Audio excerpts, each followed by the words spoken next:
अगर आप धन प्राप्त करना चाहते हैं तो महालक्ष्मी, महाकमला, पद्मावती या स्वर्ण कृष्ण भैरव की साधना, पूजा, अर्चना या स्तोत्र इत्यादि का पाठ कीजिए।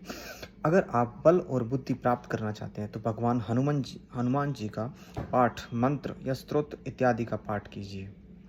अगर आप के जीवन में बहुत ज़्यादा विघ्न बाधाएँ आ रही हैं, बहुत रुकावटें आ रही हैं, बहुत ऑब्स्टेकल्स आ रहे हैं, तो इसके लिए भगवान गणपति का पूजन अर्चन, उनकी साधना और उनका स्तोत्र इत्यादि का नित्य पाठ कीजिए।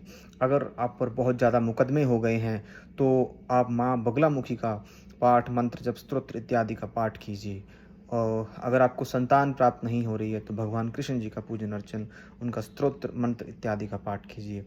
अगर आप पर ग्रह बाधा आ गई है, तो आप नवग्रह या किसी विशेष ग्रह का पूजन अर्चन और मंत्र जप, स्तोत्र इत्यादि का पाठ कीजिए। अगर आप नौकरी प्राप्त करना चाहते हैं, तो इसके लिए महालक्ष्मी या भगवान हनुमान जी का स्तोत्र पाठ या मंत्र जप इत्यादि कीजिए।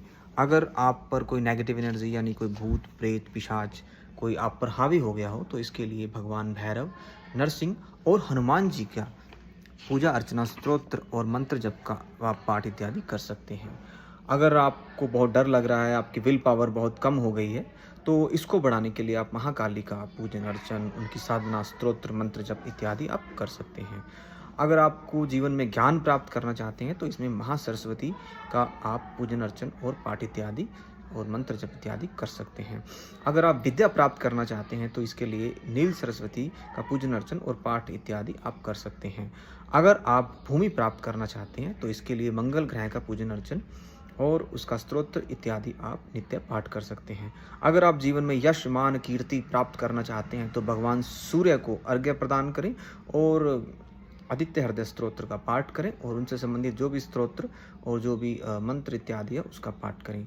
अगर आप जीवन में गुरु प्राप्त करना चाहते हैं, जो आपको मोक्ष जो गुरु प्राप्त करना चाहते हैं, जो आपको आगे आपकी आध्यात्मिक क्षेत्र में आपकी उन्नति के लिए आप आगे आना चाहते हैं, तो इसके लिए भगवान शिव या बृहस्पति ग्रह की पूजा अर्चना और स्तोत्र इत्यादि का पाठ कीजिए।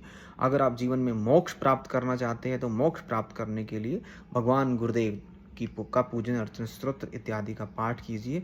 और गुरु को तो वैसे भी कहा गया है कि गुरु ब्रह्मा, गुरु विष्णु, गुरुदेवो महेश्वरा, गुरु साक्षात परब्रह्म तस्मै श्री गुरुवे नमः। ध्यान मूलम गुरु मूर्ति, पूजा मूलम गुरु पदम, मंत्र मूलम गुरु वाक्य, मोक्ष मूलम गुरु कृपा।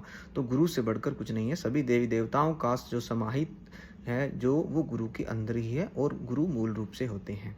तो इसलिए आपको जो जो बाधाएं हैं, उनके अकॉर्डिंग आप इन सभी देवी देवताओं का पाठ, पूजा अर्चना कीजिए।